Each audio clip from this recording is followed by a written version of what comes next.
गरीब की गोभी पराठा सफलता। चलो चलो, छुट्टी हो गई है, घर चलते हैं। माँ ने हमारे लिए गोभी का पराठा बनाया होगा। मुझे बहुत जोर से भूख लगी है। हाँ हाँ, भूख तो मुझे भी लगी है। चलो घर चलते हैं। नंदू और प्रीति दोनों स्कूल के बाद घर आते हैं और अपनी माँ से खाना मांगते हैं। माँ, आपने क्या बनाया है खाने में? मेरे प्यारे नंदू के सामने पेश है माँ के प्यारे स्वादिष्ट गोभी के पराठे। क्या मेरा नंदू खाएगा गोभी के पराठे?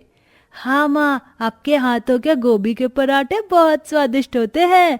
भला कोई आपके गोभी के पराठों को ना कैसे कर सकता है? चलो फिर बैठो मैं तुम दोनों को गोभी के पराठे देती हूँ। तुम दोनों खाना खाकर अपने स्कूल का होमवर्क कर लेना। सरला दोनों बच्चों को गोभी के पराठे देती है और उसके बाद घर के कामों में लग जाती है। दोनों बच्चे गोभी के पराठे खाते हुए अपनी माँ से कहते हैं, माँ, आपने गोभी के पराठे बहुत अच्छे बनाए हैं, हमेशा की तरह। आपके हाथों में तो जैसे कोई जादू है। प्रीति गोभी का पराठा खाने से पहले थोड़ा सा पराठा तोड़कर जमीन पर रखती है और हाथों को जोड़कर कहती है, पिताजी, आपको भी गोभी के पराठे बहुत पसंद है ना? ये आपके हिस्से का, आप खा लेना। प्रीति की ये बात सुनकर सरला को अपने पति की याद आ जाती है और वह बीते हुए कल के बारे में सोचने लगती है।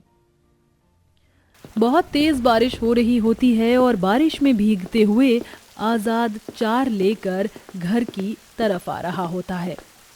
ओहो, बारिश तो रुकने का नाम ही नहीं ले रही। जल्दी से घर पहुंचना होगा। घर पहुंचते ही भीगे हुए आजाद को देखकर उसकी पत्नी सरला कहती है, अजी ये क्या, एक अचार लेने के लिए आप इतनी दूर गए बारिश में भीगते हुए? जाना तो पड़ेगा ही ना। तुम मेरी पत्नी हो, तुम्हारी ख्वाहिश को मैं पूरा कैसे नहीं करता।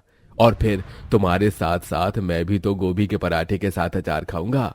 गोभी के पराठों के साथ अचार आपको पसंद है और नाम आप मेरा ले रहे हो। सर्दी जुकाम हो गया फिर क्या करोगे? ये लो, हो गया काम, लग गई सर्दी। चलो पहले बैठ जाओ, गर्मा गर्म गोभी के पराठे खा लो।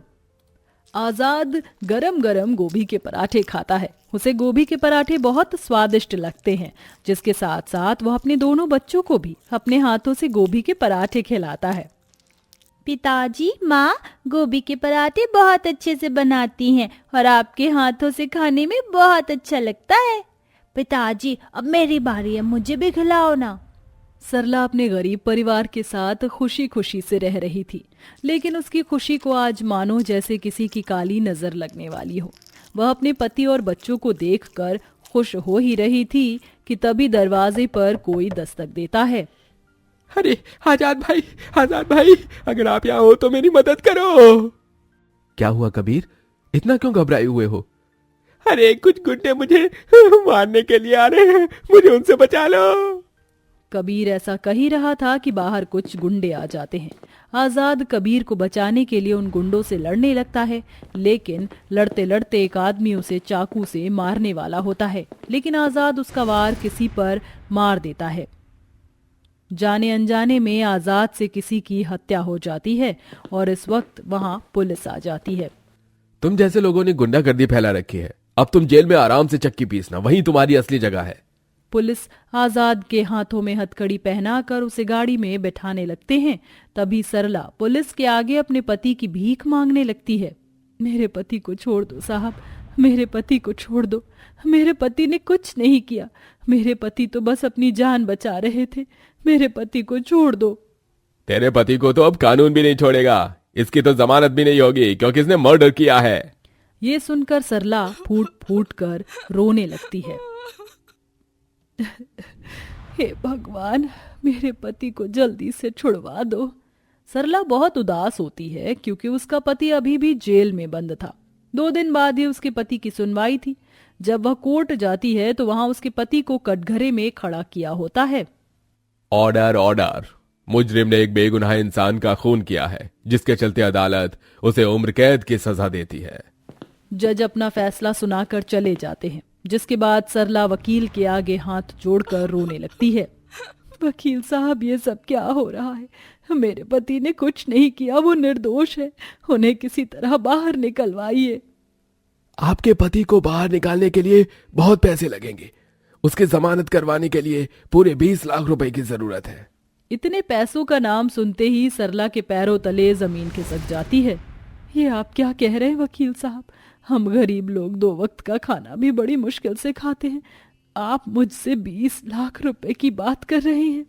जमानत के लिए इतना पैसा तो लगेगा ही। जब आपके पास इतना पैसा हो तो मुझे बता देना, मैं आपके पति को बाहर निकलवा दूंगा, वरना वो उम्र भर जेल की सलाखों के पीछे ही सड़ता रहेगा। तभी पुलिस वाले कटघरे से आजाद को ले जाने लगते हैं। मत लेकर जाइए मेरे पति को, उन्होंने कुछ नहीं किया। किसी की सजा उन्हें क्यों दे रहे हो? सरला की कोई नहीं सुनता और पुलिस वाले आजाद को जेल की सलाखों के पीछे डाल देते हैं। जिसके बाद अब सरला के ऊपर अपने दोनों बच्चों की ओर घर की जिम्मेदारी आ जाती है। इसी के चलते उसे लोगों के घर में काम करके पैसे कमाने पड़ते हैं, जिनसे वह अपने बच्चों की स्कूल की फीस और अपने पति को बाहर निकालने के लिए पैसे जोड़ती है। हर महीने मेहनत करके भी जितने पैसे जुड़ने होते हैं, मैं उतने पैसे जोड़ ही नहीं पा रही हूँ। ऐसा पता नहीं कब तक चलता रहेगा। आज अपने पति से मिलने भी जाना है। एक काम करती हूँ, उनके लिए गोभी के पराठे बना लेती हूँ, उन्हें बहुत पसंद है। सरला अपने पति की मिलाई पर जाने के लिए गोभी के पराठे बनाकर पैक कर लेती है। जब वह मिलाई पर जाती है तो वहां पुलिस वाले उसके लाए हुए सामान को चेक करते हैं। क्या तुम्हें पता नहीं है कि जेल में बाहर का खाना अलाउड नहीं है? यह तुम अंदर नहीं ले जा सकती। साहब, मेरा पति रोजाना तो यहाँ का खाना खाता है। आज उसे मेरे हाथों की गोभी के पराठे खाने दो। उसे मेरे हाथों के बने गोभी के पराठे बहुत पसंद है। अच्छा, अगर ऐसी बात है तो मैं भी खाकर देखता हूँ। ऐसा क्या बनाती हो तुम? गोभी के पराठे तो कोई भी बना सकता है। पुलिस वाला ऐसा कहने के बाद सरला के हाथों के पराठों को खोलकर खुद ही खाने लगता है। उसे पराठे इतने पसंद आते हैं कि वह उनमें से एक भी नहीं छोड़ता। तुम्हारे हाथों में तो सच में कमाल है। तुम बहुत अच्छे गोभी के पराठे बनाती हो। वैसे हमारे यहाँ जेल में जो खाना बनाने वाला आदमी है वो खाना अच्छा नहीं बनाता। तुम चाहो तो मैं तुम्हें यहाँ नौकरी दिलवा सकता हूँ। इसी के चलते तुम्हारा पति भी तुम्हारे हाथों के पराठे खा सकता है। ये सुनकर तो सरला बहुत ज्यादा खुश होती है। वो वहाँ खाना बनाने की नौकरी करने के लिए तैयार हो जाती है। अब उसे जेल में सभी कैदियों के लिए खाना बनाना होता है। वह अपने हाथों से गोभी के पराठे बनाती है, जो कैदियों के साथ साथ पुलिस वाले भी खाते हैं और सभी को ये पराठे बहुत स्वादिष्ट लगते हैं। अरे वाह, ये तो बहुत स्वादिष्ट पराठे बनाई है। कौन बना सकता है इतने अच्छे पराठे? लगता है हमारा खाना बनाने वाला बावर्ची बदल गया है। गोभी के पराठे खाते ही आजाद को समझ आ जाता है कि वह पराठे और किसी के नहीं बल्कि उसी के पत्नी ने बनाए हैं। ऐसे पराठे मेरी पत्नी सरला के अलावा और कोई नहीं बना सकता। कहीं बावर्ची खाने में मेरी पत्नी ही तो नहीं बना रही सभी के लिए गोभी के पराठे।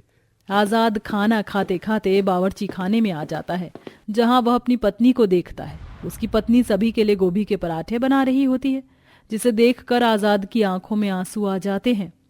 सरला, तुम यहाँ पर? लेकिन तुम्हें यहाँ पर नौकरी कैसे मिली? सरला आजाद को सब कुछ बताती है, जिसे सुनकर वह अपनी पत्नी को गले से लगा लेता है। मैं तुम्हें और हमारे बच्चों को बहुत याद करता हूँ। मुझे तुम सभी की बहुत याद आती है। काश कि मैं इस जेल से निकलकर तुम लोगों के पास आ जाता। आप चिंता मत कीजिए, बहुत जल्द आप इस जेल से बाहर आ जाओगे। सरला कई समय तक जेल के कैदियों के लिए खाना बनाती रहती है। उसका व्यवहार सभी को बहुत पसंद आता है। जेल में नौकरी करते करते सरला की सभी परेशानियां भी दूर हो जाती हैं और वह बहुत जल्द अपने पति की जमानत के पैसे भी इकट्ठे कर लेती है। वह पैसे देकर आजाद को जेल से छुड़वा लेती है और इसी प्रकार वह गोभी पराठा की नौकरी करते हुए अपनी खुद की भी एक गोभी पराठा की दुकान खोलती है, जिसे आजाद चलाता है। इसी के चलते उनकी सभी परेशानियां खत्म हो जाती हैं और वह एक बार फिर से खुशी खुशी रहने लगते हैं।